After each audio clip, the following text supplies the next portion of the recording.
السلام علیکم گائس. آج جس فروٹ کے بارے میں ویڈیو بنا رہی ہوں وہ اللہ تعالیٰ کا گرمیوں کے لیے خاص تحفہ ہے. نہایت ہی خوش رنگ اور خوش ذائقہ فروٹ ہے. تو یہ کون سا فروٹ ہے یقیناً آپ جان تو گئے ہوں گے. یہ ہے تربوز. میرا خیال ہے کم ہی لوگ ایسے ہوں گے جن کو تربوز پسند نہیں ہوگا. یہ اللہ تعالیٰ نے خاص طور پہ گرمی میں انسان کے لیے پیدا کیا ہے کہ یہ پانی کی کمی کو دور کرتا ہے. خوش ذائقہ ہے. آج میں چند باتیں تربوز کے متعلق آپ کو ایسی بتاؤں گی جو مطلب مجھے لگتا ہے کچھ لوگوں کو نہیں پتہ ہوگا. تربوز بیسیکلی افریقن فروٹ ہے اور ٹورسٹ جو انہوں نے پوری دنیا میں اس کو پھیلا دیا ہے. اور سب سے خوش ذائقہ فروٹ کیلیفورنیا کا ہے. یہ کیلیفورنیا میں جو تربوز پیدا ہوتا ہے وہ اپنی خوبصورت یہ ریڈ کلر اور مٹھاس کی وجہ سے بہت مشہور ہے. لیکن خیر پاکستان اور ہندوستان کے تربوز بھی کسی سے کم نہیں. یہ بھی بہت مزیدار ہیں. عموماً یہ ریتیلے علاقے کا فروٹ ہے. سینڈ میں زیادہ یہ نشو و نما پاتا ہے. اب میں آپ کو بتاتی ہوں کہ اس کی سب سے بڑی اہمیت یہ ہے کہ ہمارے سرکار دو عالم صلی اللہ علیہ وآلہ وسلم آقا اس کو بہت پسند فرماتے تھے. آپ کا فرمان ہے کہ مجھے انگور اور تربوز بہت پسند ہے. اس کے علاوہ چند میں نے امہات المومنین کی احادیث بھی پڑھی ہیں کہ آپ فرماتی ہیں کہ نبی پاک کا ارشاد ہے کہ کھانے سے پہلے تربوز کھا لیا کرو. اس سے پیٹ دھل کر صاف ہو جاتا ہے اور یہ کمر سے پانی کو نکال دیتا ہے. اس کے علاوہ آپ سرکار کھانے سے پہلے تربوز کھانا ضرور پسند کرتے تھے. یہ تو اسلامک نقطہ نظر سے ہو گیا. کیمیکلی میں یہ آپ کو بتانا پسند کرتی ہوں کہ اس میں بہت زیادہ پروٹین پائی جاتی ہے. اس کا جو بیج ہوتا ہے وہ بھی بہت اہم ہے.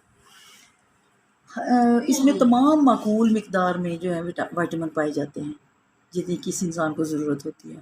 چلے میں صرف ایک وائٹامن کی بات کرتی ہوں. وائٹامن بی جو ہوتا ہے وہ ہر انسان کو ایک دن میں 3 ملی گرام چاہیے ہوتا ہے. اور اس کے جو پر 100 گرام جو اس کا گودا ہوتا ہے تربوز کا اس میں 300 ملی گرام وٹامن بی پایا جاتا ہے. اس کے علاوہ بیماریوں کے میں یہ بہت کام آتا ہے. میں بیماریوں میں اس کا استعمال اور اس کی افادیت آپ کو علیحدہ کیٹیگریز میں بتاؤں گی. سب سے پہلے میں یہ بتاتی ہوں کہ یہ کن کن بیماریوں میں استعمال ہوتا ہے. یہ ایک ایسا فروٹ ہے جو جلدی ہضم ہو جاتا ہے. اگر اس کو مسلسل کھائیں تو گردے اور مثانے کی پتھری کو باہر نکالنے میں مدد دیتا ہے. اس کے علاوہ معدے کی تمام غلاظت دور کر کے یہ پیٹ کو صاف کر دیتا ہے. اور اگر اس کو کھائیں کسی کے چہرے پہ اگر ورم ہے یعنی سویلنگ تو وہ چہرے کی سویلنگ کو بھی دور کر دیتا ہے.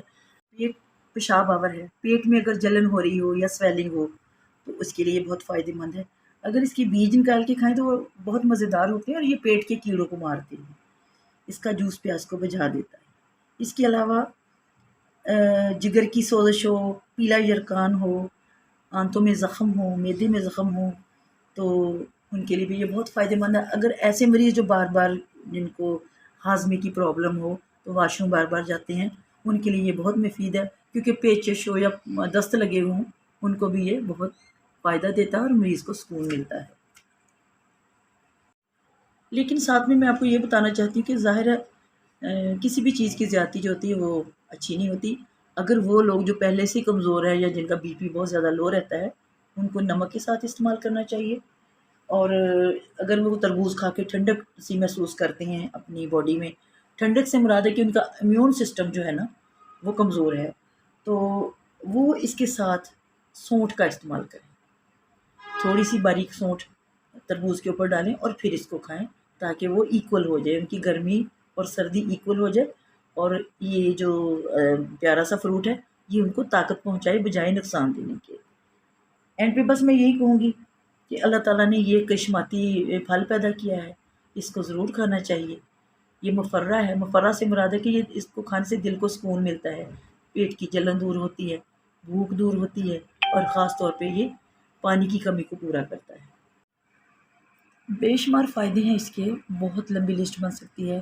اس کے بیج، اس کا گودا اور اس کی جو چھال ہے، یہ جو چھال ہے اس سے اشرفی مربع لوگ بناتے ہیں رنگ برنگا مٹھائیوں میں، اور یہ زردہ وغیرہ جو پکاتے ہیں اس میں استعمال ہوتا ہے. اور بیج جو مغز چہار ہوتے ہیں ان میں یہ اس کے بیج بھی استعمال ہوتے ہیں. اکیلے بھی کھائیں تو میں نے جیسے کہ پہلے بتایا کہ یہ پیٹ کے کیڑوں کو مار دیتا ہے. بچوں کو دیں، یہ بے ضرر دوائی ہے جی کھانے کے لیے.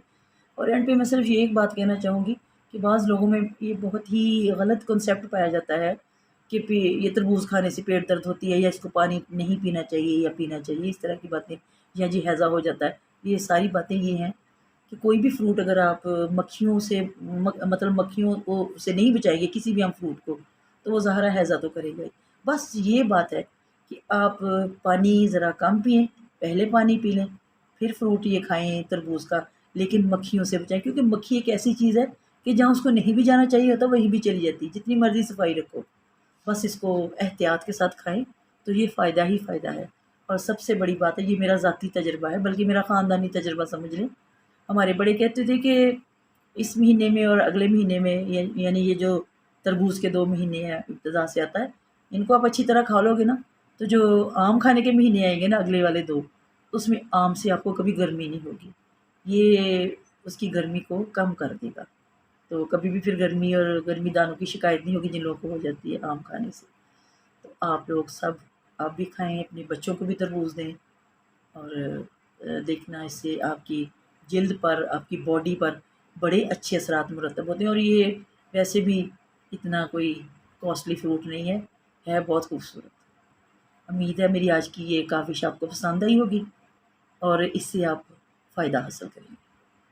اللہ حافظ.